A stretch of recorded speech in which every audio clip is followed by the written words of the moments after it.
Welcome.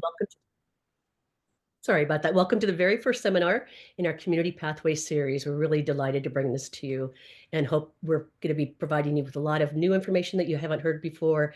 You'll be hearing from lived experts in the series, as well as professionals working the community pathway and having a lot of success with that in different counties.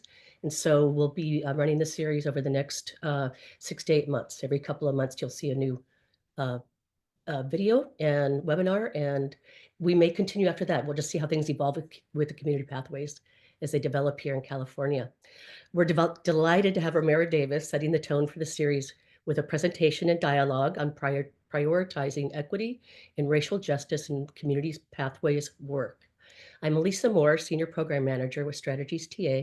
I'm based out of Sacramento's Child Abuse Prevention Center, and I'd like to introduce Sarah, my co-host for today and my co-lead with Strategies. Thank you, Lisa. Good morning, everyone. So nice to be here.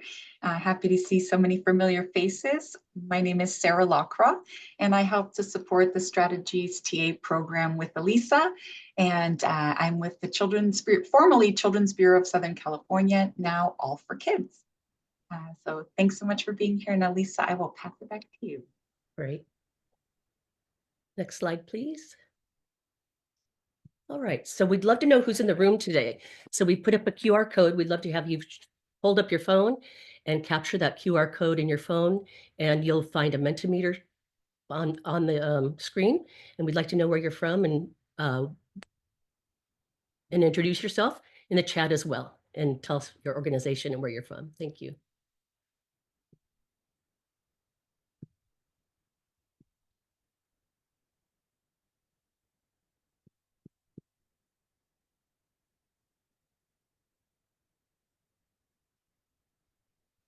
We posted a link to the Mentimeter in the chat as well. All right, here we go.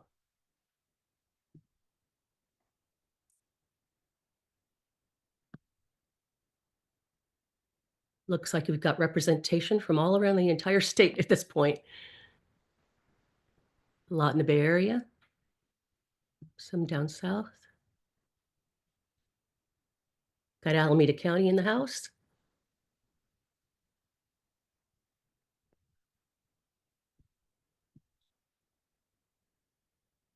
We have Tulare County on board.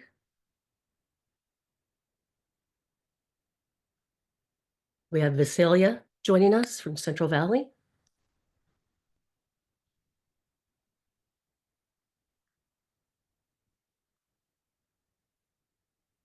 Madera County. You have Stockton, San Bernardino. Melissa from CFPIC. Hi, Melissa. We have Marin County. Cindy Sutcliffe from Humboldt has joined us. If you're just joining us right now, we're doing introductions on a Mentimeter, and the link is in the chat, or you can capture that QR code.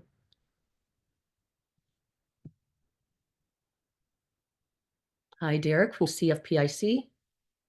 We've got San Diego online. Got Los Angeles. Got the Children's Fund in San Bernardino County. Looks like we have all our counties here. We've got Rise and Shine, FREC. First Five in Mendocino, welcome. We've got more San Bernardino folks.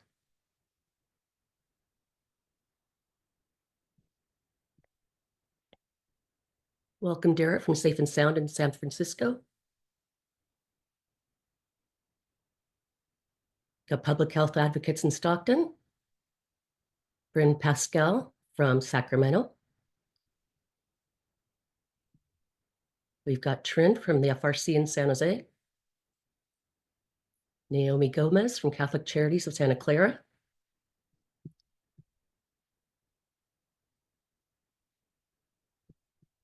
We've got Christy here from Sacramento County and Karen Parker from Sacramento County as well. Welcome. And Jordan from the CAP Center of Sacramento. Well, thank you everybody for introducing yourselves. Feel free to continue introducing yourselves in the chat, and we'll move on to our next slide.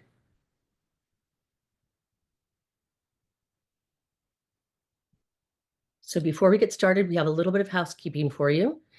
So the presentation is being recorded. We just want you all to know that. And we're using American Sign Language and closed captioning during this recording. For any issues, please reach out to any of our strategies TA team or just drop it in the chat. We're welcome to help you deal with any tech challenges you may have. We'll be sharing the PowerPoint in this chat as well. And follow email will be sent out to you that will include all the materials from the webinar. And we ask that you stick around and complete the survey at the end of the webinar because I'd really love feedback on how helpful it was for you and what you learned and what you liked and what you'd like to see in the next webinar. Next slide, please. All right.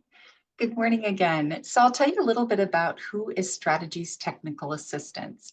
And we are a statewide program that's co-led, as I mentioned, by the Child Abuse Prevention Center in Sacramento and All for Kids in Southern California.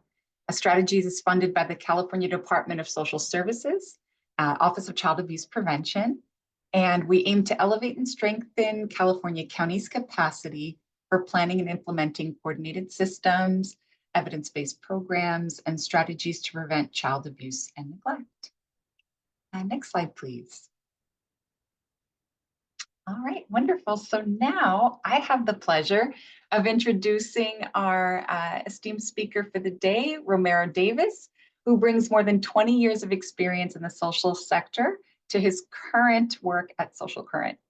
He's recognized as a bold leader in his community and has had the opportunity to speak nationally in areas such as juvenile justice, youth violence and trauma, poly-victimization, domestic and family violence, and sexual assault and human trafficking. Prior to his current position at Social Current, Davis taught high school youth in need of mentorship and college and career readiness opportunities at Pacific University. He served as Program Director of Family Violence Intervention for the San Joaquin, Contra Costa, and Stanislaus counties in Northern California. There he served adult and youth victims of family violence, along with ones that caused harm. Davis also created a youth and adult development program that focused on building skills and teaching core concepts such as service, health, aptitude, resolution, purpose, and excellence. In addition, he served as program manager of Sow a Seed Community Foundation within the San Joaquin County School District for over 6 years. In this role, he coordinated opportunities in lieu of suspension and expulsion for at-risk youth. He also facilitated groups and trainings and provided case management and access to mental health services for youth and young adults most at risk for trauma, violence, and poor outcomes. Davis has used his unique lens, including professional work and lived experience, to share with educators, law enforcement, probation and corrections, students, and agencies throughout the United States. And welcome, Romero. Thank you. Isn't it always weird, yeah, when somebody when when someone reads your bio, you're like, oh man, I'm a dad too, y'all. We're a lot of stuff. We're a lot of stuff, a lot of things. I'm a dad, I'm a coach sometimes. I'm a brother. I'm a lot of stuff. So don't forget, we're a lot of things. But yeah, that bio stuff is always tough. But man, I'm excited to be here with you all today, to talk and to have some conversation with y'all. Um, really around what do these community pathways look like? Like, why are we having this conversation? But more importantly, not just another webinar, seriously, not just another webinar where you come and you're doing your work on whatever. No, let's really engage. Let's talk to each other. And let's build with each other because I think more than any other time, collaboration and being safe to collaborate is really important. But no, it's a pleasure to be here. My 209 folks, I see y'all over there. All my 323 folks, I see y'all. When I moved to Cali, I was in Southern California. I lived in the jungles. If y'all know about the job, that's where I was at for my first 10 years. And then I spent my last 20 years in Stockton. Actually about 15 years or 16 years or so in Stockton. So, I got a lot of love. So I've been up and down the state, and I absolutely love it. So continuously looking forward to a lot of partnership within the state within these next couple of years as well. But again, my name's Romero Davis. Right now, for some folks, I got my blue glasses on. I have kind of like this fall color shirt on. I'm bald-headed, y'all, you know what I mean? Let's see. My background is a little blurred a little bit, but you know, that's just so y'all won't be distracted by my John Coltrane posters, you know what I mean? For some of y'all who might like a little music. But again, I'm just looking forward to joining y'all today. I'm looking forward to it. We can go to the next slide, please. So we're going to talk about prioritizing equity and racial justice in community pathways. Like, why is this stuff important? Like, why is this stuff really important? And so I'll get into some examples. I'll share some stuff that's happening across the country, but also, like I said, leaving some time for us to have some conversation and some dialogue, um, because it's not just words, y'all. Like it's not just words. There's people behind all of this, like bodies, like real bodies, like folks, and y'all too. Like I don't know about y'all, but when I first started to work with communities and families, and I wasn't so far removed from the help that I was given. Like I was right there. Like I'm literally right in the trenches. And then you go to work and then you know you have this title and all this other stuff. But then I went right back to it. Like, you know, the bus won't even drop me off. I'm just saying, like right there. I don't know how many of y'all are like right there. Like right there, right there. Where you're just not so far removed from the help and from the places and spaces that we are. I call that proximity, right? Like right there. It's something that's important. So I always say this, make sure y'all take care of yourselves. Well, that's a whole nother conversation. I will go next slide, please. So our agreements for today, just so we start on a good plane, a good basis. We'll listen to learn and understand. Speak for yourself, not for others. Share as much as you please. Share as much as you please. We'll be respectful, appreciate perspective, ask questions. Feelings are allowed and good, and we are in community together. Like this is our space. Like let's agree that we are in community together. Okay, we're right here with each other. This is our space and our time for the next hour or so. This is our community and our place together. So we'll agree to do that, right? Appreciate y'all. Next slide, please. So in the agenda today, you know, in our roadmap, we did our welcomes, our agreements, our check-in. I got some questions though. We'll talk about what the heck is equity, like when we talk about this, because I think language is important. We all need to be on the same page. We'll talk about these community pathways, but also this personal and institutional accountability. And what it means to build tables together, and then we'll have some reflections, and then we'll close for the day. But also just continue to think about these next steps, like what you want to be able to take away. What is it going to be important for you to do that? Next slide, please. So here's a question.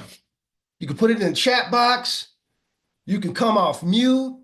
Let's talk. We're in community right here with each other. What is equity? What's equity? What is it? Anybody? You can put it in the chat. You can come off mute, whatever, however you feel comfortable. But to you, like, what is equity? Ooh, Tanya says impartial. I like that, Tanya. What else, y'all? Somebody talk to me. What is it? What is equity? Access that the things you need to drive. Equity is giving people what they need, making sure all people are treated equally, meeting individual needs. What is it, y'all? What is this equity thing? We keep talking about it. We keep talking about equity, breaking down barriers so that all have access to the same resources, providing what is needed based on individual needs. Yeah. Removing structural barriers to full community access and participation. Individualized, everyone is considered. I love it. Creating systems, practices, policies. Yeah, yeah, all of it. Fairness, I love it. I love it. Everyone having access to what they need. And it does. It looks different, Christy. You're right. Take circumstances into consideration. Justice, liberty, belonging, that good stuff. Okay, yeah, y'all ready. We rocking today. We're rocking today. That's what I'm talking. It's different from equality. Thank you, Monica. Yes, it is. Yes, it is. That's right. Next slide, please. Let's jump into it. Equity in words. Equity is about ensuring fairness and justice by acknowledging and addressing different needs, resources, opportunities across individuals and communities. Like everyone was right on. Everybody was right on. That's right. Next slide, please. And there's aspects. There's aspects of equity that we can't forget. Like many of you said it here. Everyone was right on, but there's recognition of unique needs. Like I keep saying this, like if you create a program or you create, when we think about unique needs, if you are creating something or working with two different individuals, one individual maybe have something a lot heavier on them versus an individual that has nothing on them, and we're asking them to run a race. The person with the heavier stuff needs to be accelerated so they can finish the race on time. So if your programs aren't being accelerated for the marginalized communities, and it's the same for everybody across the board, that's not equitable, y'all. That's not equitable, right? Removing barriers. That's another aspect of equity. And outcome-oriented. Outcome-oriented.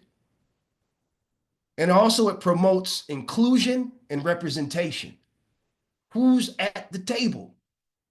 Who is at the table?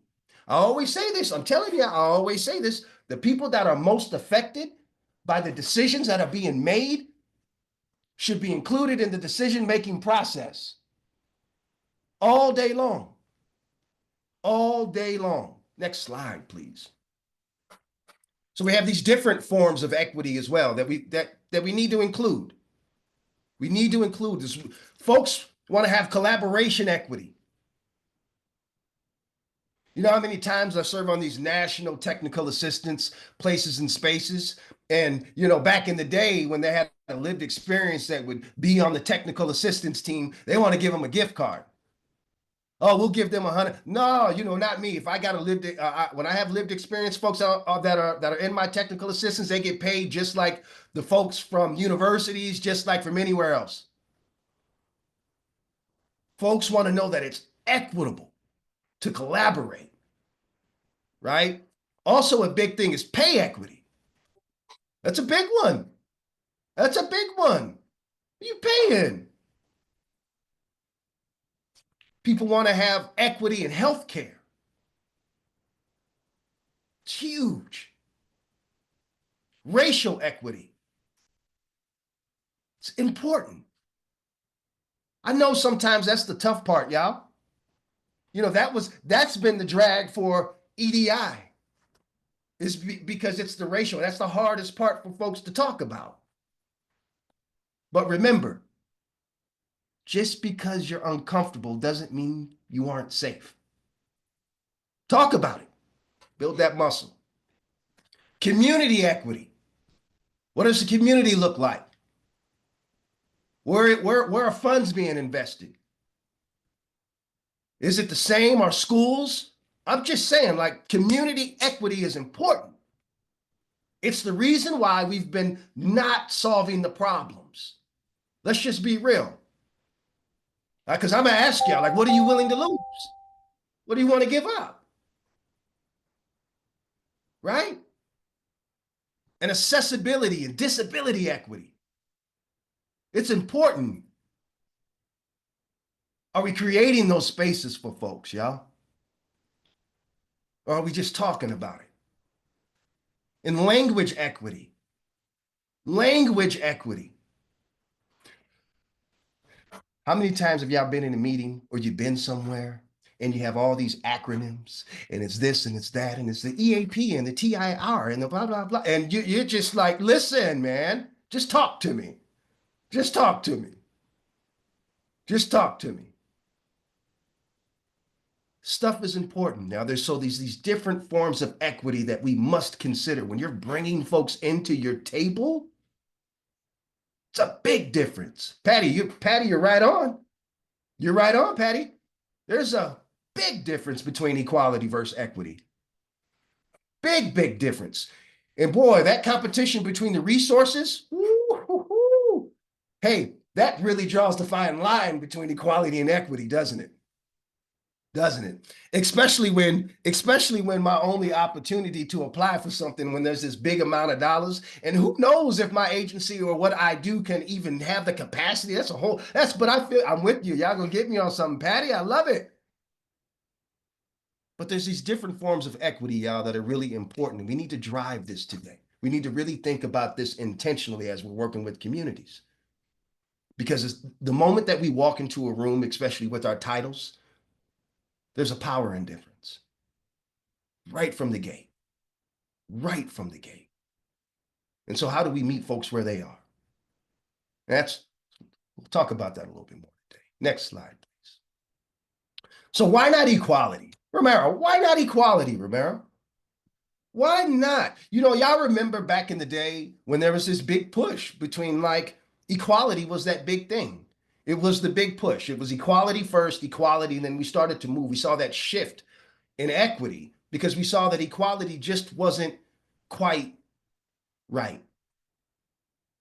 See, equality focused on providing everyone with the same resources, the same opportunities. Equity comes with the lens of consideration. It considers circumstances, it considers barriers, right? And it levels the playing field. Y'all are talking about it. It levels that playing field. Patty, you reading my slides. It's right there. It levels that out so everyone can achieve similar outcomes. But what are we willing to give up? The reality is that at some point in time, y'all, as we start to work really with communities, if we really want equity versus equality, we got to be willing to give something up. That's the tough part. Here, and look, y'all, I got a mortgage. Got to pay the bills. Got internet has to do what it has to do. I got a dog that eats a whole lot of food, y'all. For real. I'm just saying, what are we willing to give up? Or we can continue to be saviors. And you have to start to ask yourself within your organization and the leaders within organizations, is it a savior organization? Or is it a community-based focus organization that's really driving for equity across the board? I know. We do, Patty. We do. We do. We do. Next slide, please. So I want to show this slide because this is something that's really important. For leaders and for folks, for many of us, one of the things that I think is really important as we start to drive and really start to move towards community-focused and community-based solutions where we can give up that power is we have to start changing how we think about it. And Jasmine, you're right on the table, but that fear is driven by other things such as difference. And many of us judge difference. We do. We judge difference in different ways. So, there's a tool called the Intercultural Developmental Continuum, or IDI. And I do these with leaders all over the world. And the thing that's beautiful about it is that it's not driven by race. It's not driven by ability. It's flat out. It is for everyone. And folks fall on this continuum. And within your organizations, you're working with people that, one, deny difference, and I mean cultural difference. And they totally miss it. Because, Romero, this is how we've always done things. So why would we do anything any different? Then you have folks that are polarized, y'all. These are folks that are working within our organizations that we're working with, all of us. This is all of us. Remember, we're in community right now. Then you have folks who are in polarization, who judge difference. This is America. We speak the same language. Don't be in line talking another language. How many times, as you're working with community, do you give other options for them to talk in their language? I was watching this interview, And this gentleman said, you know what, when I speak in another language, I feel like a baby. English isn't my first language. How many members of your staff have to give input only in the language that, like, this is when we judge difference. We do this politically. If you're not this, then you're that.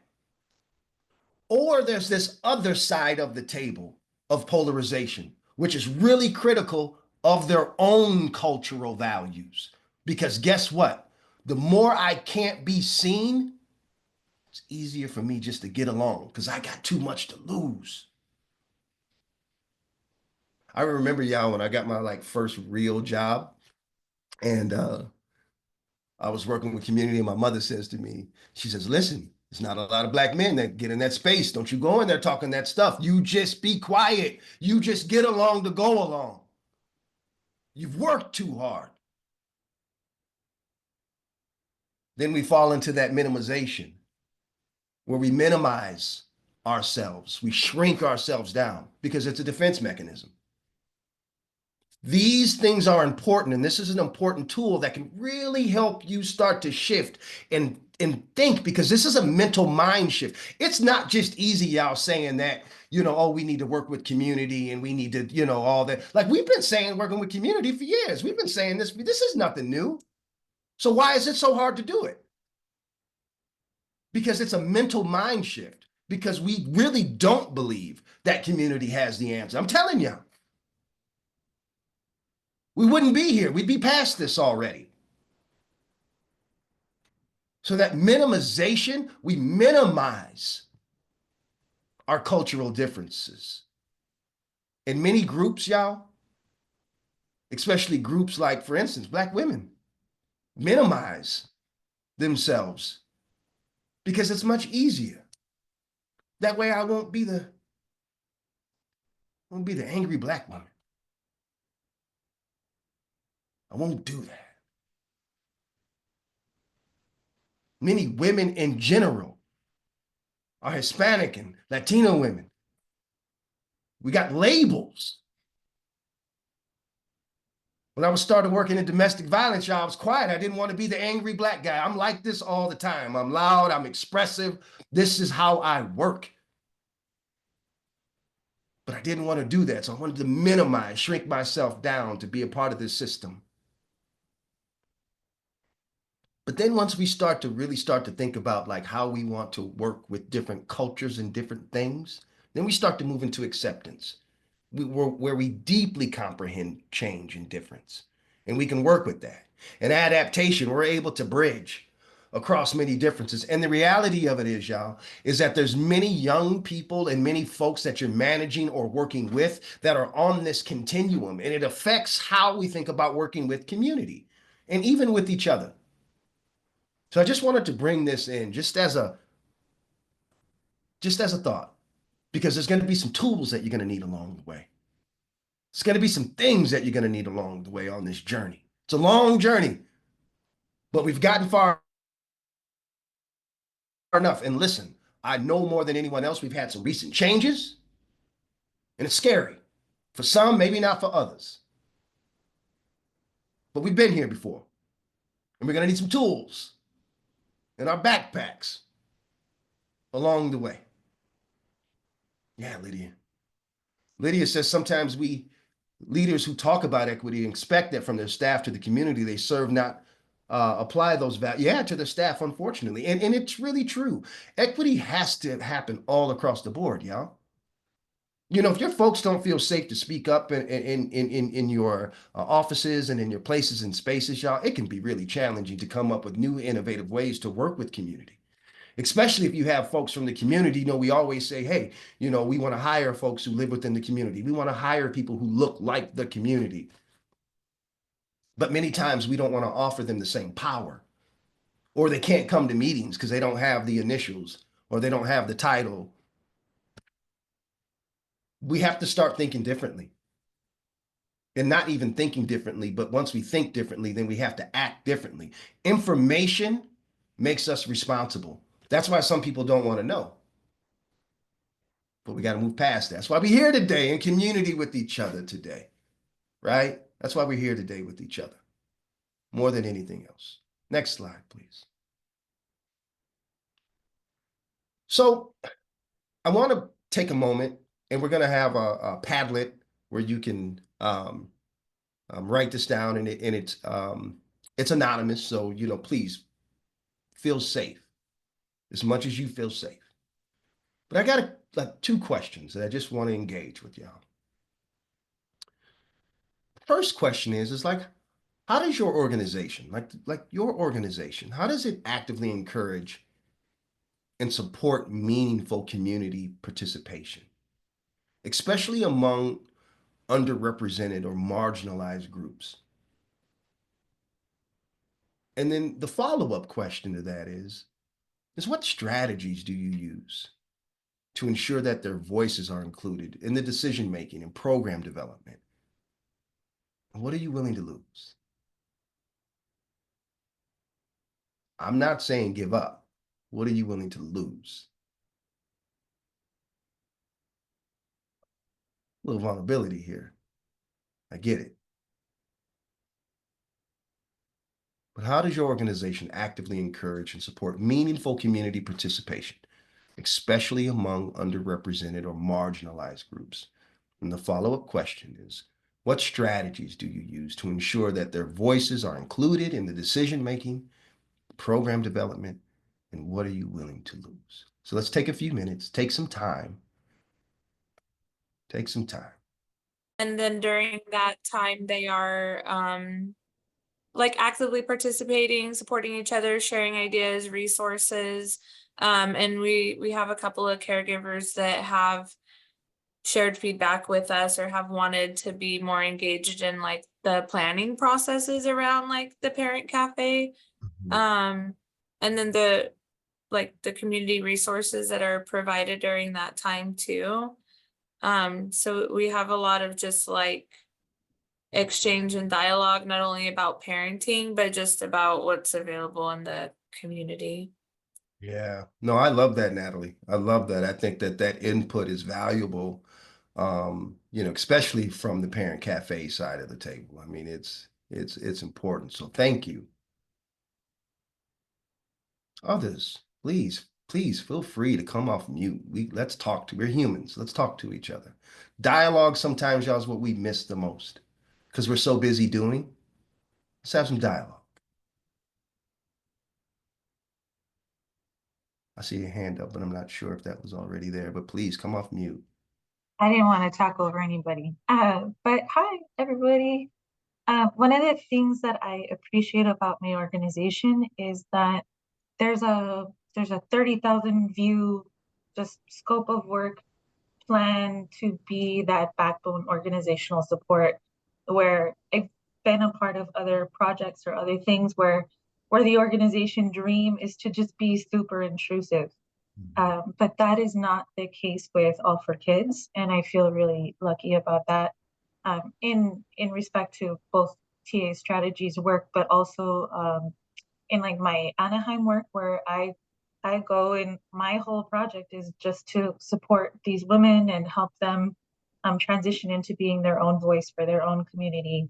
And from the onset, I've always recognized like, yes, I'm bilingual, but I'm not Mexican. I'm not from Anaheim. I'm not like, and I'm there really just to help them like design their own group and their own organization and help them along the way in terms of like pushing along their own projects. So it's not me, and I'm happy that it's not me.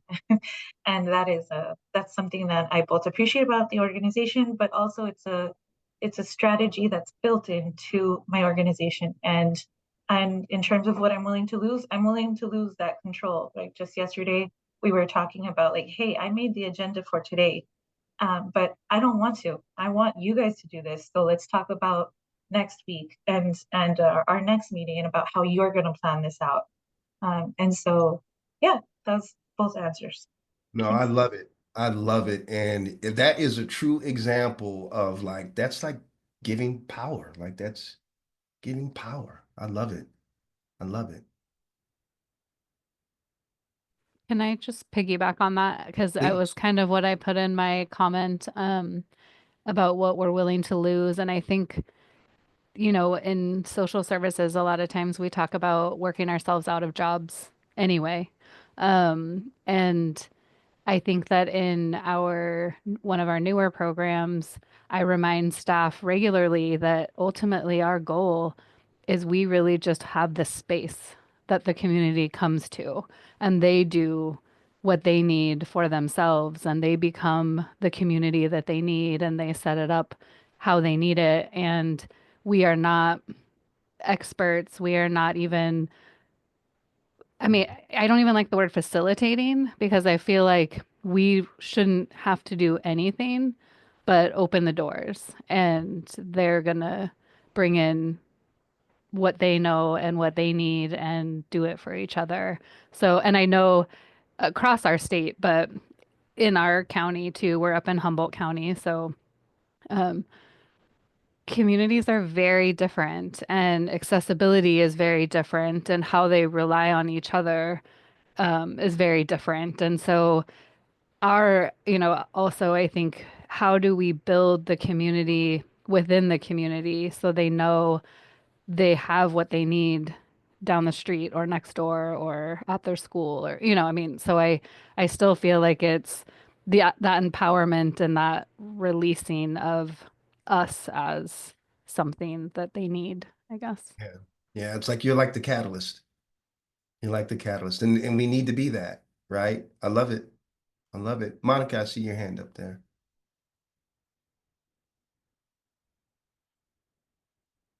Sorry, I'm not familiar sometimes with Zoom and then I forget like, oh yeah, to unmute. It's up here actually.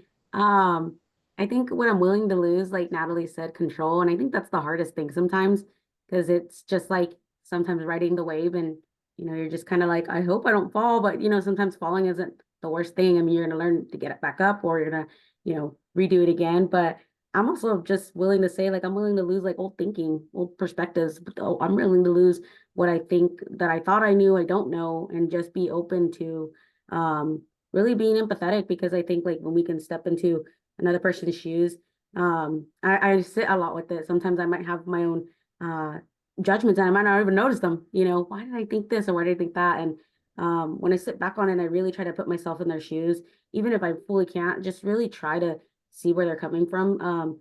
Because we do service a lot of people in different communities and it's hard. I might not be able to say I know where you're coming from. And even saying those words could be really like not helpful at all. They might be like, I hear you saying that and you really aren't hearing me because you really don't know what it might feel like. Like I'm just thinking of like myself here in the county. I'm not uh a person that's here maybe without documentation and everything. So I might not know what the fears might be on the day to day of being deported or something like that. But I know what it feels like to be a child of immigrant parents and, just being able to, I guess, really try to put myself in their shoes. And if I can't, try to really understand where they're coming from, what they're saying, even what they're not saying with their words. Because I guess that's the part, right? Losing control and then being willing to like lose maybe what I thought, what I knew before. I guess it's like cheesy kind of saying like, I don't know everything. Oh, There's always room for learning, but it's true. There really is. But I have to be willing to change my mindset, right? And what you just said, mind over matter. And that's the hardest part. If I don't change my thinking, I'm not going to change my behavior. yeah. I love that. And it kind of like matches to what Freddie said there, like forgo control and expectations of outcomes. Like what you said, Monica, is so powerful. And even tying that in, because like we're taught in schools and we're taught in our work that we always have to have an outcome, or we always have to be the professional, or we always have to lead here. And sometimes, y'all, like it's about quality. It's not about quantity. It's not a, and listen, I understand. Like I get it. But like at the end of the day, it is literally about what you're saying. It's like, how do I reflect? And then like realize like I really don't know what I thought I knew. And it's also checking ego. And it's a tough thing because I really think at the end of the day, like we really do care. Like I'm not doubting that anybody cares like enough. Like I definitely not because we all come from different places and have different experiences. But the hardest thing to do is to like reflect and be like, dang, like I don't really know what I know. And I do that with my kids though. You know, I do that with my kids though. You know, like I do, you know. I had to learn how to be a different dad at one point. I have three boys and I have one girl, and my two other boys played sports, and my third one, I was like, of course he's gonna play sports. And I put him in, and like the first day of practice, kid knocks him down and runs over, and I'm like, kid, like, what are you gonna do? And he looks at me crying like, Dad, I hate this. I hate this. And I'm like, wow, like, but I had these expectations because it's what, like, boys, this is what boys do. And men are tough. And girls do volleyball and they do, yeah, I'm just saying, y'all, like, it's like literally wrapped into our threads of our lives. So, Monica, you like, that tough part is reflection, y'all. Like, that's a huge part. And boy, I don't know about y'all, but have you ever like really reflected on yourself and been like, oh gosh, like I am going to lose my mind? But how do we do this as organizations? And when we think about our communities that we work with, and we think about this every single day, or like you really like did all you can do for like a client, and then they look at you like, that ain't what I needed. And you're like, wait a minute, I know what you need because I've been doing this for so long, and you may not think you need it now, but you're gonna need it later. And they're like, nah, I don't need none of that. So no, I appreciate it. I appreciate it. And Lydia says we're not the experts, even though we have been. I know. I know, I know, Lydia. It is so hard though. Man, it is so hard.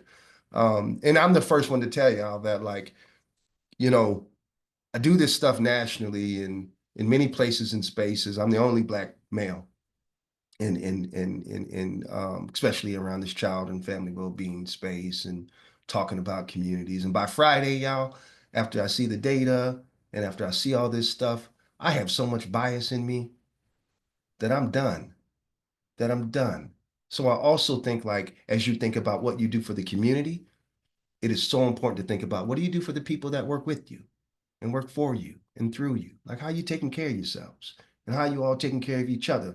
That's why like when we have these moments like this, y'all, to be in community, like see whose names is typing what in from different places and build and connect with that person. Because I'm telling y'all, we get further faster together. Like we have to know that if we can't collaborate with each other as organizations, how do we expect to do that within community? You know, so Sorry, yeah. Romero. We have someone that had their actual hand up, Melvin. I'll have him unmute so that he can ask his question. All right. Sorry. I like what Monica said, like her way of thinking. As a parent going through the system, and now I'm working with families, I've had to I had to look at my mindset because I see myself when I'm working with the family, if I could do it, you can do it kind of aspect. And I have to check myself in that area because my problem is not their problem, and I have to catch myself, and I feel like that's part of pride too. But yeah, there's something that I've been working on, and I love what Monica said. A lot of input. Now, Melvin, I as a young guy experienced a really tough childhood death. And it's when I started to work with like young boys who are in trouble, like I always held on like, listen, if I could have made it and if I was able to, you can do it too. Like that was like the message. Like Yeah, if I. And yeah, then until I realized one day that it's not me. yeah, Like they're not me and I'm not them. So yeah, I appreciate that so much. And as small as that seems, that is so major. Like how do we step out of ourselves, you yeah. know? And no, I'm with you. I'm with you. I appreciate it. I think Wendy or who was it? I think someone else had their hand up. I'm sorry. No, someone had a hand up. Or was there someone else? Yeah. All right. Well, we're gonna keep moving. Yeah. Thank y'all for sharing and thank y'all for being real and being honest in community with each other. It's the best way to be. Carla, sorry. Go ahead, Carla.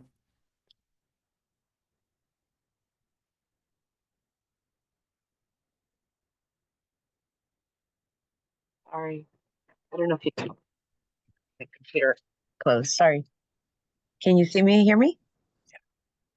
I really appreciate this conversation, and I'm wondering how do you all deal with when you do have community come in and speak truth to our system and the harm that it's caused? And how have you navigated for either administration or people in the system to be able to hear that and not take it personal and to be able to move forward instead of saying, you know, those people don't know, or really othering the people that have been impacted most. I'm really struggling with that. Community, what y'all thinking? I think that's really hard, you know. My hope would be that, you know, and again, in a perfect world, we would hope our all of our professionals coming in wouldn't take it personal, you know, but like I don't think like it's that they mean to. I think sometimes like, you know, maybe they're trying to think of the word. Maybe their cups are a little empty too. They're helping, they're doing their best. And it might feel like, you know, when I think Melvin was saying, like we think we know best sometimes. And we're all people, I think, when we entered this field that in some way or form that we all wanted to help do something and impact our communities, whether it be that we have a story of ourselves that we come from or people that we've known. But I think it's hard. I think it's just acknowledging, or and I don't even know if it's the language like when we present it. I hear you because I've been when I got to go to a wellness conference. I could feel it too. Like, you know, we're professionals and we're hearing the feedback. And I don't know. I guess it goes back. I feel cheesy, but I will have to say it's like change the mind, change the behavior, because I used to view feedback like, oh my gosh, culturally, even too culturally, being able to say like, you know, feedback was like you have to correct it or take care of. I grew up really traditional Hispanic family, and you know, I've also learned later on, like I like to view feedback too as like I think that person cares enough to give me the feedback to make the changes so that I can make the improvements. And it's just ultimately, if we're listening to them, they're kind of telling us already what they need. You know, and it's hard because sometimes when the words come through like this is what happened or anything, it's heavy. I believe it when they feel the system, you know, has really wronged them. I wasn't a part of that, and maybe it really did. And I wasn't there, but either way, right or wrong, they're just giving me the feedback, their experience, what they need to, you know, capture their trust, to capture their what they need, you know, from us, how we can work forward and learn how to use what's around us. Because you know, it might be true they could be in a rural area, or an area where we, like here in Tulare County, we don't have a lot of resources. We're starting to get more, but we wouldn't be like, I wouldn't compare myself to like San Francisco, LA, where, you know, there might be a lot of access to a lot of things. Some of our towns to get access is 30, 40 minutes. So it's very true. Like they could be coming from a place of like, this is my perspective, this is my lived experience. And who am I to like, you know, share it? So I guess the answer is, I don't know. I'm curious if there's ways where we can support our staff. Like I'm just solution, like, is there a way that we retrain, refocus? I don't know, help our professionals or start with that. Is it our professionals are feeling depleted? Maybe they're not in a place to hear the feedback and hear it in a way of like, hey, you know, they felt comfortable enough to give me what, you know, they're needing for me so I can make some adjustments or approaches, or we can figure it out together, just being honest.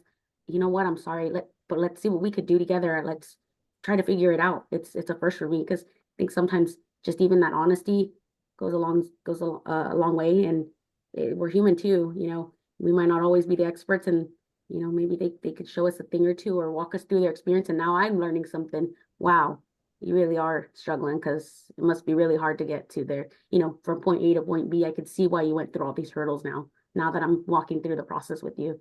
So I don't know. I guess it's not an answer. I think it's more of like just had me thinking, you know, where maybe our people or our, you know, organizations are coming from, and maybe where we need to support our people doing direct care and everybody.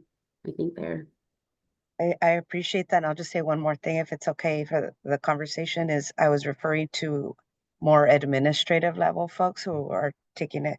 I think in my experience, the line staff are there where you're saying, I think, you know, they're depleted, they're overworked, but they understand. And then the community lived experience are saying, we see you, line staff, and we need a partner, but then it's this other level.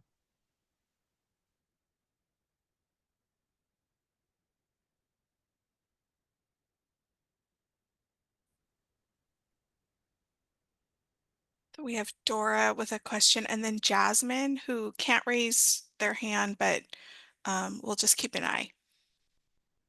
So I appreciate Carla, you adding that piece about administration, and I think my response before and then in conjunction with that addition is that we have to change our mindset on our agenda. And I think somebody else had mentioned like letting in the chat about letting go of outcomes. And so I just I am admin, I am leadership, management, whatever title you want to put on it. And I still constantly work at reminding those at as my peers or even those still above me that it's about relationship and connection. And so whether that's with the staff person you have in your office or the community member coming in for services, how we model with our staff is how they're going to interact with those that they come in contact with. And so when I left direct services, um, I took that approach as a supervisor that I need to maintain how I want our community to be served. And I want if we don't have the relationship and the trust, we can't do anything really because we're not going to be with who they truly are. And I think that that's the same for staff. They're not going to give us their best and they're not going to be bought in for whatever it is that we're trying to do. And so I typed up a comment too that I'll still put in there, but I really think it is how do we prioritize the person in front of us and not have it be about how I fix this or solve what they're here for, but really I'm just with them. And someone else said too, like giving them the space, not the answers. So. Mhm. I love it. I love it. And then Jasmine. Jasmine. Hi, can you all hear me? Yep. Okay, cool. I was traveling, so it was a little difficult. I wanted to add to the admin part. I also work in more of the management side, and what I wanted to share that I think could be beneficial to the space is that we have already came leaps and bounds. There has been so much progress made in every single opportunity that every single one of us has made to just attempt to be better versions of ourselves.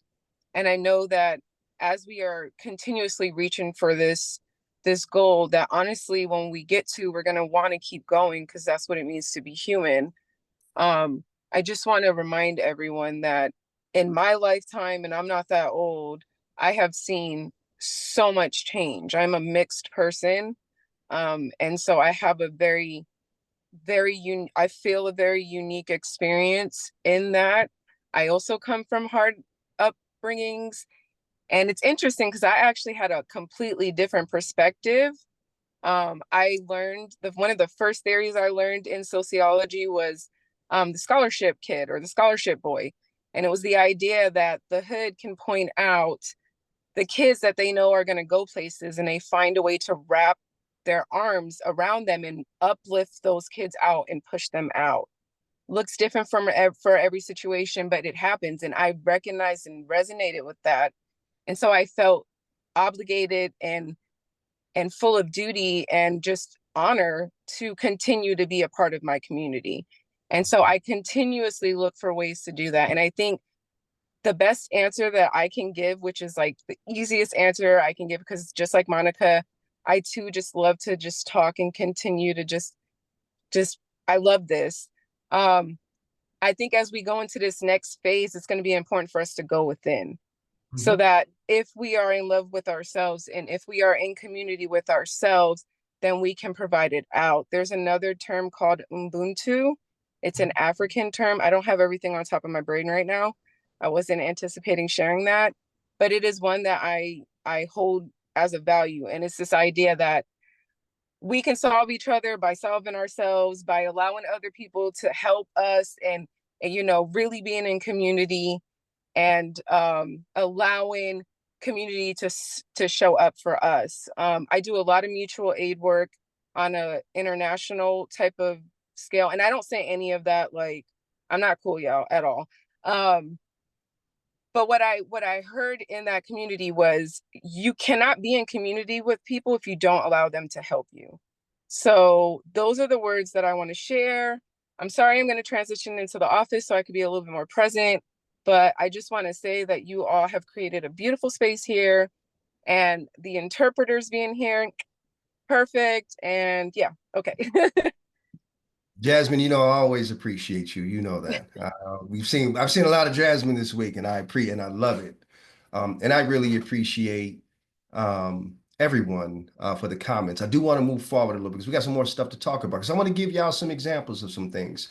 But one thing that I do want to say is this: we've had like this small community where we've now had these conversations. These are the things you need to take back to your organization. Like, this is what brings the muscle of like what we call psychological safety, what we call bringing our whole selves, all these other things. So this practice that we're doing here, bring this back to your organization. Like, you got to spend time. You got to take the time and dedicate the time to stuff like this. Again, it is important. And remember, and I'll stop and we'll move forward. Assign a disruptor. Somebody in your meetings needs to be a disruptor. Some things have to change, y'all. Like, let's just be real. We talked about that. You heard Monica say, we got to think differently. So we do differently. So just keep that in mind. But don't stop here. Like, see someone's name and see who it is and reach out to them. And how can you build? How can we build this? Because I'm telling y'all, like, there was some stuff like California, I know, is going through some changes, y'all. Let's just be real. And the nation is going through some changes, and it's gonna take not just your organization, but if we can't do that within, and if we can't do that within each other, then how are we expecting to do that within community? It's not gonna work. Let's just be real. So let's pull up the slides, please. We're gonna keep it moving. We're gonna keep it going. So I just want to be a reminder, just a reminder, just a reminder. Black and Native American children all are overrepresented in the child welfare system in the overall population in California. Families from low income backgrounds are more likely to experience family separation and financial hardships. And many times, y'all know, we've been working on this for a long time, and something I'm working on across the country is mistaken for neglect, that poverty versus neglect. Disparities exist in identification for support with students with disabilities. Black and Latinx students are either under or over-identified for special education, depending upon the district there and the resources. Next slide, please. And Black, Latinx, Native American youth are overrepresented in the juvenile justice system. The 3 states that incarcerate youth and adults the most: Texas, Florida, California. Black and Latinx families in California experience higher rates of poverty, lower medium incomes compared to white and Asian families. It's income disparity. It limits access to education, healthcare, safe housing. Low income and minority families face barriers to mental health services, cost, the lack of providers, and just cultural stigma. Like, this is just a reminder. Next slide, please. So let's talk about the pathways in Romero. Like, what we do, what we want to do. Like, many of us were talking about, like, right now, right? We were talking about, like, okay, well, you know, how can we start to make some things change? How can we start to think differently about some stuff? How can we do this work? Well, what is the pathway? What is the pathway to community? So I'll give you some examples. I'm going to show you a quick video, because in my thoughts, I'm thinking we got to come out of our offices. We got to go to them. We got to go to the community. The work isn't done in your office. Like, they won't come here. They won't, of course they ain't coming there. So community pathways are essential because it's structured, especially with folks facing systemic barriers. You know, I was just in Cali not too long ago. I was working with agency in particular, and a CPS office was in the same building as probation's. I don't know about y'all, but when I was younger, the last time that like the courthouses and having resources in courthouses, the last time I was in a courthouse, I'm like, they ain't let me leave. Y'all talking about come see us. No, I'm not. No, I'm not. Trauma. Nope, not gonna do it. May not come up out of that place. May not come up out of there. So we got to go to them. Next slide, please. So these pathways to community, there's like these education, right? In these different ways. There's education and youth development pathways. We got to think about this like we got to partner with our early education folks, our 0 to 5 programs. And then we got to think about our after school and mentorship programs. What kind of work and collaboration are we doing in places and examples like, you know, Boys and Girls Club, right? Or school to college pathways, AVID. And there's a group out in Sacramento that I love that does a lot of work all throughout California, Improve Your Tomorrow and other places like that. Y'all, like we got to do these things differently, but we got to go to folks. Next slide, please. And then, you know, think about workforce development and employment pathways, housing stability, homelessness, prevention pathways, economic empowerment, financial literacy pathways, like literally social connection, community engagement pathways, justice system, rehabilitation pathways. It is deep. It is deep, but we got to go to them. We can't sit and wait. Like that's the change. Like for some of them folks, administrative, who like, man, we think it's going to take them out to where they are. Maybe that'll change. Like you, hey, I remember I first took my wife, like, I'm taking you where I'm from. You all them rap videos that you seen, yeah, I'm going to take you where it really is. Like, this is what it may look like. She was like, that people live in that house all day long. All day long. But we got to go to folks in the community, y'all. We got to take our folks in there who don't believe, who think differently. Take them there. Come work with me for a day. Next slide, please. So I'm going to show this video. One of my favorite groups, that's doing work all across the country, all over the country, New Era Detroit. So I just want to show you this video as an example. All right. Go ahead and press play, please. Listening to you, bro. I've been monitoring and watching from day one. Like the real engagement in the city is something that I haven't seen in the years really got involved. And unapologetic too. That's what I like. So to actually meet you filming this, man, like I'm really appreciative of everything y'all been doing. What up, though? You already know what it is, man. Back on the block per usual. With those resources, tangible resources, man. You living on the street. You one paycheck away from being in a certain situation, gas bill, light bill, evictions, you feel me, health and wellness. We got the city of Detroit out here, man. Big shout out to them business. We got a lot of situations out here, man. A lot of resources, right to the block, right to the people. Y'all know how we do. And all power to the people. Tap in, you did. Information on housing placement assistance, and we can reach out to you when we have those people come to our headquarters. Our headquarters on School Crab. Okay.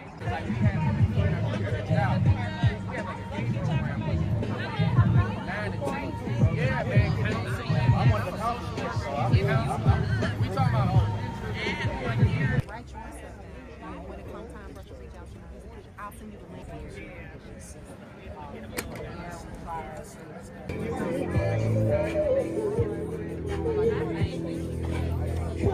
We can go to the next slide. Stop time, please. So I just want to stop real quick because I want to just point something out. My point about showing this is that if you look at that, like the first gentleman that was talking, he's a CEO. And they were just out in Houston. They're from Detroit. They were just out in Houston. They did a community program in the projects of Houston. My point is that we can't keep sitting in our offices and thinking that community is going to come to us so that that community thinks that we care.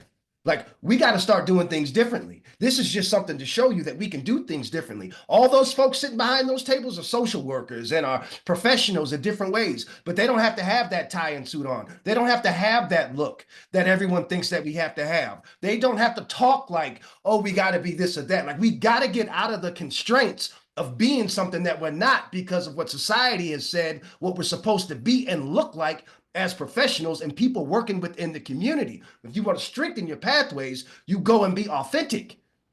But if you can't be that in your office, how are you going to be that with the community that you serve? If you can't be authentic with the person that is sitting over you or around you, how can you do that within the community that you serve? How many of us are going to take off the mask? It is deeper than just us. There's people that are dying that don't have food, that don't have the luxuries. And we sit here and we say, well, give me the data. The data already says that it's not working. Because if it was, we were talking about this 20 years ago. We got to change. We got to be willing to pivot. See, we have been such a reactive sector that something has to happen in order for us to do something different. No. And this is in many groups. There's many groups like this. But I just wanted to show an example. We got to get out of it, y'all. We got to get out of it, y'all. And I'm just throwing that out there as a challenge. When you think about your strategic planning or what you're going to do next, like, how are you going to do something different if you really want a difference to happen? And I'm not saying that y'all not doing it, but I'm just saying, like, if we really want change, we got to be about it. It's enough of that other stuff. It's time to shift because community is suffering. And remember, time is only relevant depending upon if my foot is on your neck or if you're the one with the foot on your neck. Time is relevant. Some folks don't have time to sit there and wait for the data review and for this to come out and for this to sign this contract and for this to this and to make the board has to. Some folks ain't got time. This is real. Like community pathways, like when we really want to do this work, y'all, like the stuff that y'all are working on, you got to go to them. You got to go. And I know it's tough because some of them in neighborhoods and areas that you like, ooh, I lock my door when I drive through that neighborhood. I don't, no, I don't stop you there. And some of us have our own traumas because we come from those neighborhoods. And we got out. Next slide, please. But again, new era, their group, they started design. They really, he calls it mud roots, actually. He calls it mud roots. But they want a mud root movement for community members so they can be involved in every stage of it. In every stage of youth development. They do competitive tournaments. They just meet them where they are, and they're embraced nationally. And they've just been a generator of social and economic benefit all across the board. Like they are literally all across the country doing this work. Chicago, LA, again, Detroit, Connecticut, I mean, you name it, Texas, all across the country, y'all. All across the country. This is just one group. And you know what was so funny? Was that, I have to throw this out there, when all this political stuff was happening, they was like, man, when's the last time that any of these political folks came to my neighborhood? And we sitting here, everybody arguing over who so-and-so is voting for, what it isn't, when folks are still living without clean water?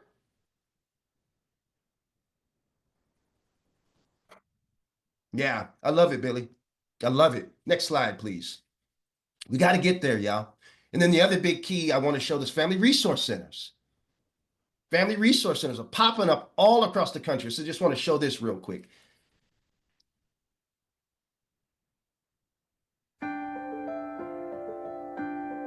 Everybody is the same to us.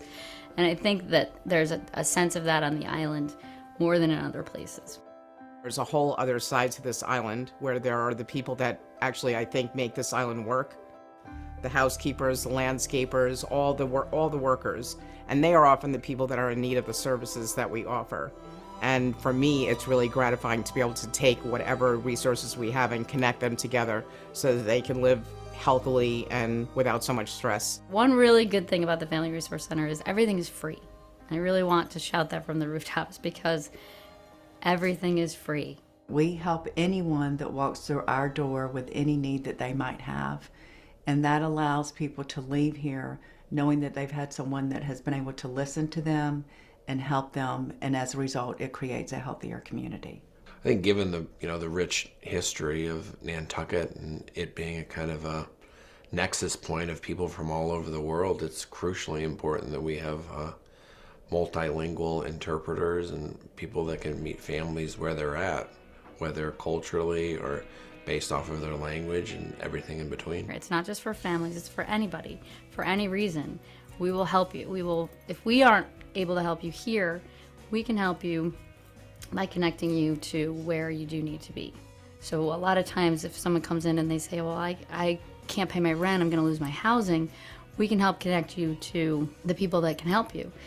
And then once that's done, maybe you're worried about something else. So we know in the hierarchy of needs, whatever else comes up, we are here to help. Seeing women come in who literally have no other resources and being able to send them home with a safe way to travel with their children, items that they can use to feed their baby, layouts, full layouts of clothing and everything that they might need, that is moving for me. I was in the middle of working with this family, and at one point the mother said, oh wait, what kind of insurance do you take? Like, she was really earnestly wanted to pay for the services that we were providing, and I said, oh no, this is all free. And she said, oh my gosh, does everybody know about this? Being able to reach out and hear from them to say, yes, we received that assistance, thank you for your help, is what we do it for. Good stop here. So please, for many of you, if you're not familiar with Family Resource Centers, oh my God, my good friend Michael Williams, he will put you in the right direction. It's just such a valuable tool and I'm telling you, Family Resource Centers are growing all over the country, are a great way to meet families where they are, another great resource, and make it father accessible. I've been in a couple, I'm like, well, where's the dad's room? Like, I'm just saying, we need some help too. I'm just gonna throw that out there. But yes, please check your resources. Like, this is what I'm talking about, y'all. Like, this is our space. We're in community right now. We're in community right now. And let's continue to be in community with each other. Like, we can do this together, y'all. Like, we gotta break our silos. And I know that some of us do some of the same work, but it's okay. Many of us don't, because we can serve different people. But I promise you, First Five, please be a part of those things. Family resource centers, your parent centers. There's a lot of links that are going on in the chat. I appreciate it, but it is so important. It is just vital. It is so I love family resource. I do a lot of family resource network across the country. It's just so valuable. We've seen so many benefits working with families and communities as well, because poverty is poverty for anybody. Like, y'all know that. Poverty is not a friend of anyone. Next slide, please. So I'll kind of shoot through, y'all. I know we're getting close to time here, but again, your family resource centers, there's youth centers. Kentucky has a great one. They have a great program. Massachusetts has some great family resource centers. They have their network there as well. They're connected through for support systems. There's some family resource centers that are now in schools in different places. Next slide, please. Washington State has a strong network of family resource centers. Family resource centers in Colorado, they have some great ones all across the board. So if you have like maybe folks that you're working with that are relocating, like, these are great resources to help folks who might be relocating for any reason whatsoever. Like, look into these types of resources to help folks, to help bridge the gaps in different places and spaces. Next slide, please. And so again, where is your community? Next slide, sorry. Again, community voices. Oregon has, they have a community solutions grant, and their health authority offers grants that supports health challenges. And then why does it work? Because they really focus on addressing health disparities. Yeah, Michael. Yeah. Yeah. And this is something that y'all that we can do together.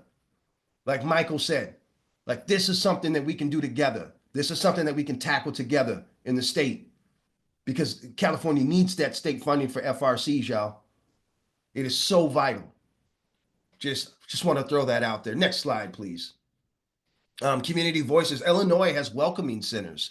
And why does it work? It works because, again, like for some of us that are supporting immigrant communities, it has really helped support immigrant communities where it's welcoming, where they have accessible services.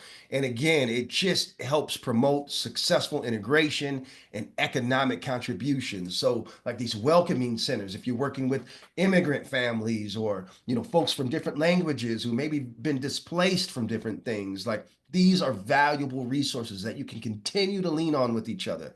We'll go next slide, please. And again, Washington, you see Washington is implementing the Family First Prevention Services Act to focus on preventing the need for foster care placements, right? It includes funding for mental health, substance abuse, as well as in-home parenting. And it's a shift. It's a shift towards prevention, which is really important. It's what we need to continue to think about rather than, reporting cases of neglect or abuse. It's really helping address root causes. And these are things that I'm working on nationally across the board, y'all. So yeah, Cindy, it is so crucial. But many of us don't know, y'all. Like we got to work with each other. We got to continue to work with each other. Next slide, please. And then community supports. Places like New York have implemented reforms that, such as family assessment response. It's a model helping with families to support, again, rather than relying on investigation and CPS. Again, it just reduces stigma and trauma that's really associated with child welfare involvement. And remember that data and those stats that I said. I know we're working on it here in Cali, y'all, but I'm telling you, we got some disparities there. We got some work to do, and we don't have time. Remember, time is relevant to you if you're the one who has your foot on somebody's neck, but it is not relevant if the foot is on yours. You feel me? I'm telling you, if you've ever been involved with them. Woo, and I'm not saying that it's good or bad. That's not my point. I'm just saying that we got to quit trying to shift when something's wrong. We know it's time. That's why we're here. We know it's time. Next slide, please. Again, Oregon has a family connections. And again, Oregon is really starting to look at seeking and reduce the number of families entering the formal child welfare system and really starting to look at promoting stability and self-sufficiency. Again, when many of us seen in the chat, we started talking about, well, what's power shifting, Romero? What's that look like? It looks like this. It looks like this. It looks like this. Next slide, please. And we're getting down to the end. And then participatory practice. Oh gosh. Center community, y'all, in all aspects of your work. Acknowledge that our role is to support and to facilitate and be intentional because there needs to be both institutional accountability and power imbalances that we have to address. I showed that data. That's the institutional side of the table. The power imbalances are the things that we can control from our sides of the table, right? Next slide, please. And then power, center root cause, y'all, and erase equity. Don't get stuck in the details. When everything else goes awry, go back to the root cause. Build inclusive culture for your staff and the consumers, the folks that you're serving. Nothing about them without them. And reflect on root causes when things go wrong. Next slide, please. And then again, embedding equity. Employee resource groups are really important. Form your EDI committees. Make sure that your community members are serving on your boards, leaders. Make sure that your mission, vision, and value statements have EDI values in there, equity, diversity, and inclusion, DIB, DEIJ, whatever you want to call it, right? And remember, how is your own organization doing this internal work?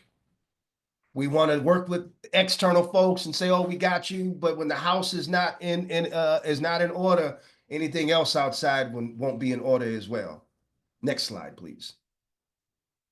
And that's it. I had to get through. Man. Oh, I appreciate y'all. Just want to stop and just any last reflections. There are some great comments in the chat. Y'all work with each other. Reach out to each other. Reach out to each other. Continue to build your networks. Do this work with each other, y'all. Do this work with each other. San Jose's doing some great stuff. I mean, man, like y'all are doing some amazing stuff. But most importantly, my superheroes, take care of yourselves, please. Like, take care of yourselves.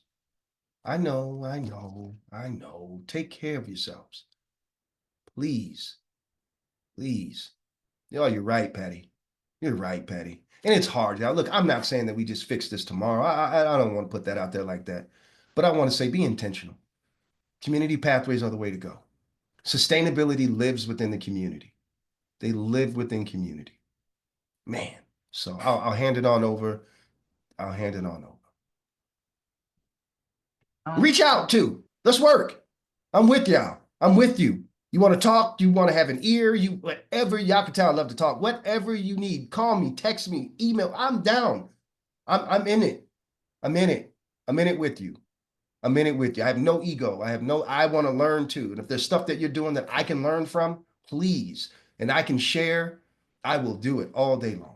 All day long. So Romero's phone's going to be blowing up after oh this. I man, think so. I love it.